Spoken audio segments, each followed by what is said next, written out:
Nah ini makin aneh. Di awalnya dikatakan ada tembak-menembak, kemudian ada serangan, tetapi kemudian berubah ya bahwa mereka ditangkap. Setelah diinvestigasi oleh teman-teman wartawan di sana ternyata tidak ada tembak-menembak. Herman merasa aneh. 4 laskar FPI ditembak dalam mobil cuma dikawal 2 polisi. Kemudian terjadi serangannya di atas mobil. Nah, kalau serangannya di atas mobil, ya kita pertanyakan, kalau 4 orang yang masih hidup itu di atas mobil, artinya kan itu sudah diakui, ya sekarang ini sudah diakui bahwa yang 4 masih hidup. Itu dulu poinnya. Keterangan polisi berubah-ubah oleh Kapolda Metro Jaya pada saat press conference tanggal 7 Desember dengan yang direkonstruksi, terutama cerita mengenai meninggalnya 6 orang, dikatakan mereka meninggal dalam tembak-menembak. Pada saat itu berarti tidak terjadi tembak-menembak, kemudian dibawa pakai mobil. Dalam rekonstruksi 2 ditembak ya saat terjadi tembak-menembak, entah tembak-menembak atau apa. 4 lainnya meninggal tewas karena ditembak aparat saat mau merebut senjata. Mencoba merampas senjata petugas. Loh, tadinya katanya ada senjata dari yang tewas ditembak ya. Nah, jadi ini ceritanya berubah. Pertanyaan yang patut juga diajukan, berapa orang itu di mobil? Masa 4-4-nya cuma dikawal sama 2 orang saja petugas?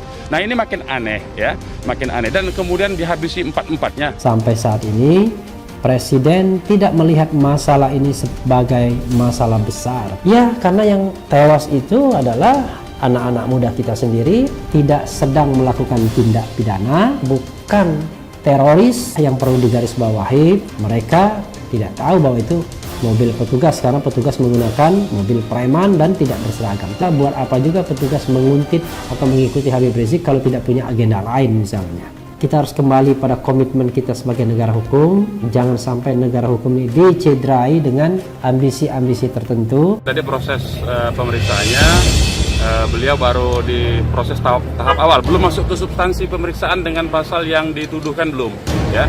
Baru tahap awal, baru tentang identitas, baru tentang domisili di mana, begitu ya. Kira-kira baru gitu, itu yang baru bisa saya sampaikan ya. Dan kemudian Habib berpesan nih ya. Habib pesan kasus diperiksanya Habib ini jangan sampai mengalihkan isu pembunuhan 6 orang laskar FPI.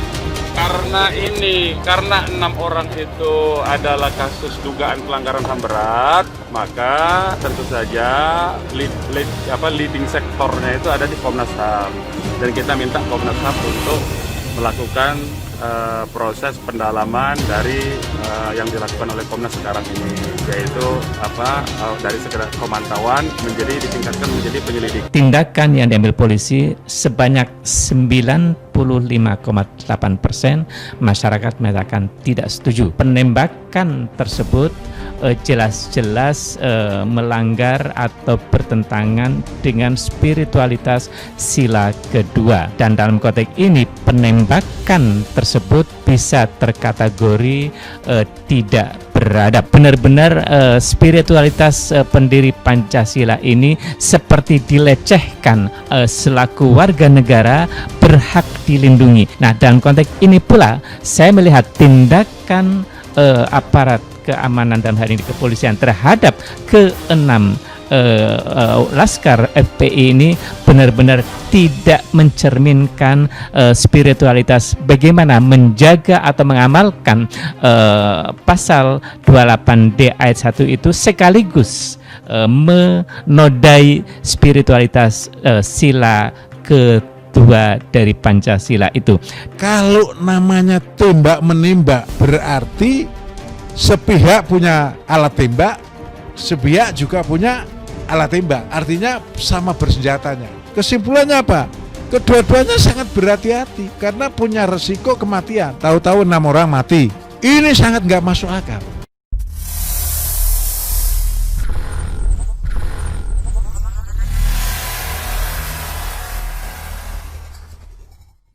Herman merasa aneh.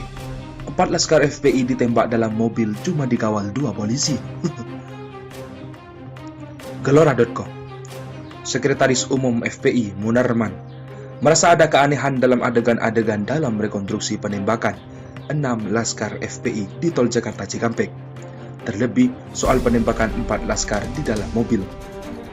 Pernyataan yang tadi diajukan berapa orang itu mobil? Masa 4-4-nya cuma dikawal sama 2 orang saja petugas? Nah, ini makin aneh ya, makin aneh. Dan kemudian dihabisi 4-4-nya di dalam mobil. Kata Munarman di Mapolda Metro Jaya, Jalan Sudirman, Jakarta Pusat, Senin 14 Desember 2020.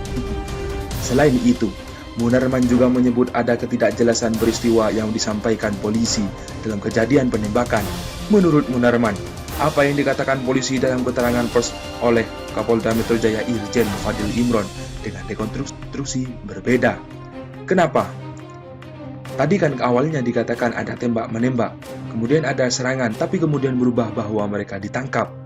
Setelah diinvestigasi teman wartawan, di sana ternyata nggak ada tembak-menembak di lokasi kilometer 50. Kemudian terjadi serangan di atas mobil, ucap Munarman. Nah, kalau serangannya di atas mobil, yang kita pertanyakan kalau 4 orang yang masih hidup ini, artinya kan sudah diakui ya serangan ini bahwa yang 4 masih hidup pada saat itu tidak terjadi tembak-menembak. Kemudian dibawa pakai mobil. Itulah ujarnya. Saat di rest area kilometer 50, Direktur Tindak Pidana Umum Bareskrim Polri, Brigjen Andirian, menjelaskan bahwa polisi meminta 4 laskar FPI lainnya menyerah dan dibawa oleh mobil polisi ke Polda Metro Jaya.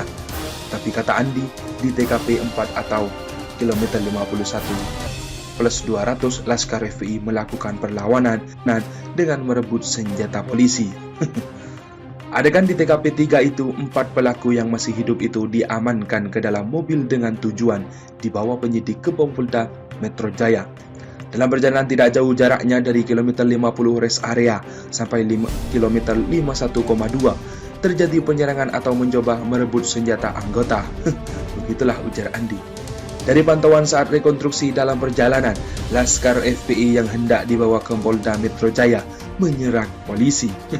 Penyerangan itu disebut dilakukan dalam perjalanan dari rest area kilometer 50 hingga ke kilometer 51 plus 200. Laskar FPI mencoba merebut senjata polisi. Polisi kemudian melakukan pembelaan. Polisi pun melakukan tindakan tegas dengan menembakkan 4 laskar FPI itu dalam mobil polisi. Disitulah terjadi upaya dari penyidik yang ada dalam mobil untuk melakukan tindakan pembelaan, sehingga keempat pelaku dalam mobil mengalami tindakan tegas dan terukur dari anggota yang ada dalam mobil. Selain itu, Munarman juga menyebut ada ketidakjelasan peristiwa yang disampaikan polisi dalam kejadian penembakan. Menurut Munarman, apa yang dikatakan polisi dalam keterangan pers oleh Kapolda Metro Jaya Irjen Fadil Imron dengan rekonstruksi berbeda. Kenapa? Tadi kan awalnya dikatakan ada tembak-menembak, kemudian ada serangan, tapi kemudian berubah bahwa mereka ditangkap. Setelah diinvestigasi teman wartawan, di sana ternyata nggak ada tembak-menembak di lokasi kilometer 50. Kemudian terjadi serangan di atas mobil, ucap Munarman. Nah, kalau serangannya di atas mobil, yang kita pertanyakan kalau 4 orang yang masih hidup ini, artinya kan sudah diakui ya serangan ini bahwa yang 4 masih hidup pada saat itu tidak terjadi tembak-menembak. Kemudian dibawa pakai mobil. Itulah ujarnya. Saat di rest area kilometer 50, Direktur Tindak Pidana Umum Bareskrim Polri, Brigjen Andirian, menjelaskan bahwa polisi meminta 4 laskar FPI lainnya menyerah dan dibawa oleh mobil polisi ke Polda Metro Jaya. Tapi kata Andi, di TKP 4 atau kilometer 51 plus 200 laskar FPI melakukan perlawanan dengan merebut senjata polisi. Adegan di TKP 3 itu, 4 pelaku yang masih hidup itu diamankan ke dalam mobil dengan tujuan dibawa penyidik ke Polda Metro Jaya. Dalam perjalanan tidak jauh jaraknya dari kilometer 50 rest area sampai kilometer 51,2, terjadi penyerangan atau mencoba merebut senjata anggota. Begitulah ujar Andi. Dari pantauan saat rekonstruksi dalam perjalanan, laskar FPI yang hendak dibawa ke Polda Metro Jaya menyerang polisi. Penyerangan itu disebut dilakukan dalam perjalanan dari rest area kilometer 50 hingga ke kilometer 51 plus 200. Laskar FPI mencoba merebut senjata polisi. Polisi kemudian melakukan pembelaan. Polisi pun melakukan tindakan tegas dengan menembakkan 4 laskar FPI itu dalam mobil polisi. Disitulah terjadi upaya dari penyidik yang ada dalam mobil untuk melakukan tindakan pembelaan, sehingga keempat pelaku dalam mobil mengalami tindakan tegas dan terukur dari anggota yang ada dalam mobil.